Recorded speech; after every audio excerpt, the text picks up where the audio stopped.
Hey, happy days, Sharon Horne-Ellstrom here, also known as Pajama Grandma, in kind of risque pajamas. I guess I better shut that up a little bit. Today, my question is, what do you do when you mess up? When you mess something up? I told somebody I would do something, and I totally messed it up. I realized yesterday that I had no sound on a video that I did. I was doing a funnel review for an amazing couple, and luckily, I don't know why, I didn't check my microphone when I was recording, but I checked the video before I sent it yesterday, and I'm like, what the hell, there's no sound. Now, I wish this was the first time I'd ever done that, but I've made whole Facebook Live audios online with an audience, which they dropped off, of course, but I couldn't see that they were dropping off, with no sound. So you think the first thing I would automatically do is check my sound, but I don't always do it. Sometimes I'm just in a hurry to get something done and do it, and I don't go through my own checklist. So what do you do when you mess up? Well, you tell the person you mess up. Well, of course, I forgot to email them yesterday. So this morning, I'm like, Amanda, I totally forgot to turn on the microphone and turn on my sound when I was recording your video. So I have to redo it today. Now, if I were skilled and if I had the talent and the ability to dub something or do a voiceover or talk over it again, I could probably do that, but I don't have those skills, so I just will reshoot it. Plus, every time I redo something again, it's always better, so it'll be way better this time anyway, right? There's always an upside to when you mess up. But when you mess up, what do you do? How do you fix it? Number one, you have to fix it, right? Number two, admit that you did it. Admit we're all human. I mean, after 772 days, you would think I would have all the answers. No, still figuring stuff out every single day. And one of those things is when you make a mistake, just go about fixing it. Don't make excuses. Don't say, I don't know, don't make shit up, but just fix it and do the right thing. So that's what I'm doing today, reshooting a video, because I love reshooting videos. And I just swore, so probably everyone will stop listening. Because should your grandma swear? I don't know, sometimes grandmas swear. Today on Supersize Your Business, we were talking about ace up your sleeves, and having an ace up your sleeve. Now all I have are Go Fish cards because I hang out with a 4-year-old every day. And I thought that was funny. I'm sure there's cards around, but since I just moved, I don't have a lot of that stuff at my fingertips or handily knowing where it is. And things like cards and holiday things, they went into storage. They didn't come with me in my temporary living arrangement. So, ace up your sleeve. I actually really like this expression from a positive standpoint. Of course, you can have an ace up your sleeve in a negative way. I think political campaigns and all that's coming down the pipe. I think blackmailers have aces up their sleeve, right? I just watched a show on Netflix a couple weeks ago about secrets in blackmailing, and I'm like, why am I watching this? But obviously, so that I would have it as a reference for this video. And then advantages, keeping some of your skills and abilities quiet. I know in corporate America, I would go to work for a corporation, and all of us have whole parts of our personality that we don't necessarily take to work with us, right? And some of those things ended up being my ace up my sleeve. There were skills and abilities and talents and things that people didn't necessarily know I had working in corporate America, but when I needed them in a positive way, I would pull them out and use them. Some examples would be, I love to cook. I'm a really good cook. I've been cooking my entire life. I'm one of those people that, it's really weird and nerdy, but as a kid, I read cookbooks, and just for the fun of it, I would read cookbooks. So when it came time to cook, I didn't need recipes. I still don't need recipes. Once in a while, I'll use a recipe for something, but for the most part, I just throw things together and they turn out right. Why? Because I fed my brain so many cookbooks as I was growing up. And then I practiced and I mastered things, and I learned that some flavors definitely don't go together. But in corporate America, most people didn't know that I was a good cook, but when the situation arose, I could show up and bring things and pull things together that involved my cooking skills that were really, really impressive and good, right?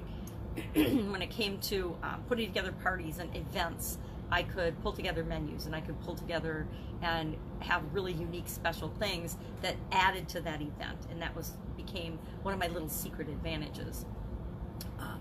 But was it an ace up your sleeve? I don't know. I guess it was kind of an ace up my sleeve because I didn't use it, or I didn't share that information until it became relevant, right? Or until it became something that would benefit the organization I was working for. So ace up your sleeve. Do you have some aces up your sleeve? most of us do. We have skills and abilities and things that we're just awesome at that we totally forget about, right? We don't even think about it because it becomes so automatic for us. And we can share those with other people that we serve, people in our surrounding area, people that we serve in our businesses, people that we're in relationships with. We can use those things to make life better. We can use them to make it worse, of course, but we can also use it to make them better. So talking about and thinking about competitive advantages and your genius zone and having aces up your sleeve. Just did day 13, or the number 13 countdown to the live challenge workshop, which begins March 23rd, and now it looks like I may be traveling again that week. So welcome to life, right? You never know what it's going to throw you. So I may or may not be traveling during the live workshop, but we're going to do the workshop anyway. I've already warned people that if I'm traveling, I need this block of time every day to deliver the live challenge workshop. And it's easy enough to do. I need an hour. I need an hour block a day from noon Eastern, so 11 o'clock my time it'll be. I need, no 4-year-old, no people in the background, no dogs. The good thing about traveling is there won't be dogs barking in the background. Otherwise, you never know what you're going to get. Some days I have dogs, some days I don't have dogs barking in the background. It depends. So today was all about what do you want? And should that have probably been like number 20 or number 1 at the top of the list?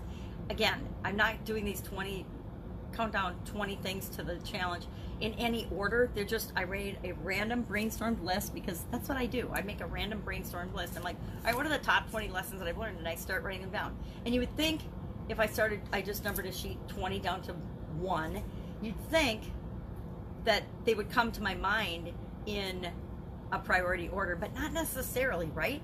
Maybe it's the most recent thing that I thought of that came up first in my list. I don't know. But I didn't say, well, what's the 20th most important lesson I've learned, and then work my way down to the first most important lesson I learned.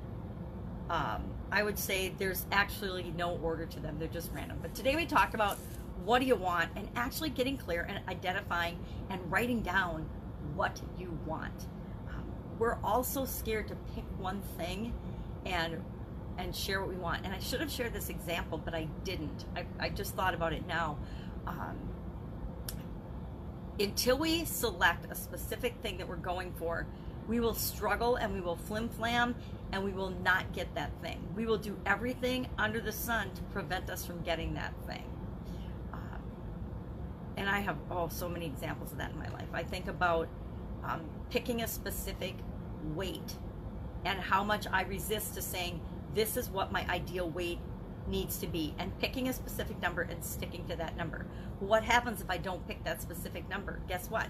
My weight goes like this, right? And mostly it goes like this as I get older.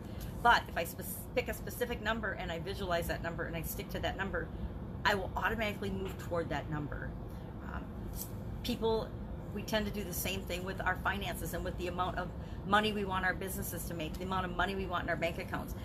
Money and weight, right? Money and weight are two huge topics, especially for me and for women. I don't know if they are for other women, but for me, picking a specific weight and picking a specific amount of money, I have to physically make myself do it and write it down, or I'm not going toward the same thing. And if I don't have a specific number in my mind, if I say, well, I can't decide on a specific number because really it should be less, but I don't want it to be more and I want to have a range around it, I got all kinds of excuses as to why I won't pick that specific number. But until I pick that number, I don't have a specific goal and set point that I'm going to. Same thing financially, same thing with our relationships. If I don't pick a relationship, if I don't commit to a relationship, if you don't commit to a person and build that relationship, you're going to be flim-flamming around and going from person to person to person, right? It works in all the areas and aspects of our life that way. That's why we have to decide what we want, knowing that we can change our mind, right? Say I decide I want to build let me think of an example. There's so many bad examples I don't want to give. I was going to say I decide I want to get married again. I don't even want to play up with that example. Okay, say I decide I'm going to make $1 million a year, and that's my goal. I write it down. I'm working toward $1 million a year, and I realize I am almost 60 years old, and I'm going to have to do X, Y, Z in order to make this a reality for me. I can always change my mind and say, guess what? I don't want to make $1 million a year. I only want to make $500,000 a year. Or guess what?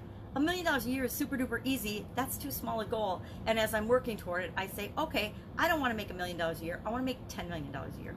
Whatever it is for you. But you pick that one thing, and then as you're moving toward it, you'll determine whether that goal needs to change or not, right?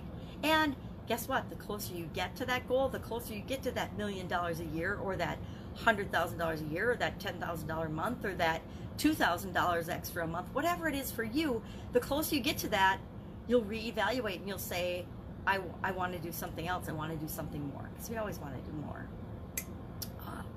So working on that. Live try, can't even talk today. Redoing a video today with sound. I don't know why sometimes I make my videos without sound. I mean, it's not like I haven't done it before, but I don't know. Sometimes I just get lazy and I'm in a time crunch in the morning, so I'm making excuses. Stop making excuses. I effed up. We F up sometimes. We make mistakes. And then guess what? We just fix it. We do it over again. That's all I've got today. I've got a lot to get ready, because now if I am traveling again during the challenge, it means packing up my light, probably ordering a new ring light, because I'm tired of fighting with the cord on this one, and sometimes it works and sometimes it doesn't. And I won't have these other lights. I won't have this interesting background, that's for sure. I'm not sure where I'll be. I mean, I know where I'll be, but I'm not sure where I'll be there in terms of doing the live challenge. But it won't matter, because I can do it anywhere. That is the cool thing about online versus offline world. You can pretty much do what you do anywhere, and that's pretty powerful. You can do it with, I can go with a laptop and my cell phone, and I can keep doing what I'm doing, which is really exciting, right? I think it's exciting. I think it's pretty cool. It gives us a sense of freedom that we haven't had in the past. It gives us opportunities, at least someone my age, that weren't available when I was younger. It just, anytime you wanted to do something or start a business or expand or grow or make additional income, it wasn't easy. It always meant, when I was younger, going and getting a second job. That was your only option, which is part of why people believe and always say, oh, just go get a job, go get another job. Because for the majority of our lives, that was the only option. There wasn't an option to start your own business, or at least we didn't believe there was, because the barrier to entry was extremely high. I mean, there were a few businesses you could start for little or no money. Usually service businesses were less expensive to start, but for the most part, you had to have some kind of financial reserves in order to start whatever type of business that you wanted. Nowadays, that's not true. You can really start a business on a shoestring budget. And you can actually, people don't believe me, but I can show you how to actually start a business for free. Of course, free doesn't mean no time and energy. If you don't have money, you need to put in time and energy. Some resources are always expended to create what we want. We always have to give value in order to get value in return, right? That's just an exchange of energy. That's the way the universe works. There's kind of no way around that. Anyway, if I can help you in any way, hit me up in the comments below. Just ask. Again, just ask. Otherwise, I will be with you tomorrow with another report on how is it going as I transition from the brick and mortar world of corporate America and all kinds of traditional businesses to the online world. All right, have an absolutely amazing day.